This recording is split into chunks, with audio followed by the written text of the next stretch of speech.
परिस्तान का जादुई राज्य एक बार फिर संकट में था। पहली कहानी में शहजादी अलीना ने काले जादूगर जेफार को हराकर अपने राज्य को बचाया था। लेकिन अब एक नया खतरा मंडरा रहा था।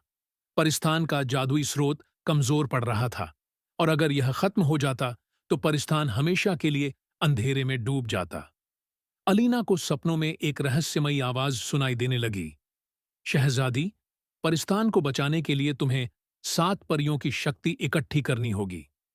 वह तुरंत अपने सबसे वफादार साथी अजमर, जादुई जिन्न और अपने छोटे भाई अय्यान के साथ इस यात्रा पर निकल पड़ी।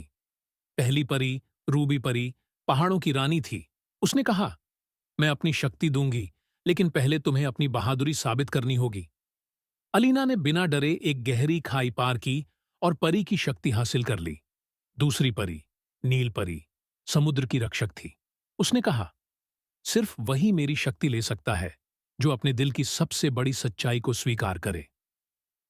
अलीना ने माना कि वह हमेशा एक साधारण लड़की बनना चाहती थी, लेकिन परिस्तान की रक्षा करना उसका कर्तव्य था। परी खुश हुई और उसने अपनी शक्ति दे दी। ऐसे ही अलीना ने 7 परियों की शक्ति जुटाई।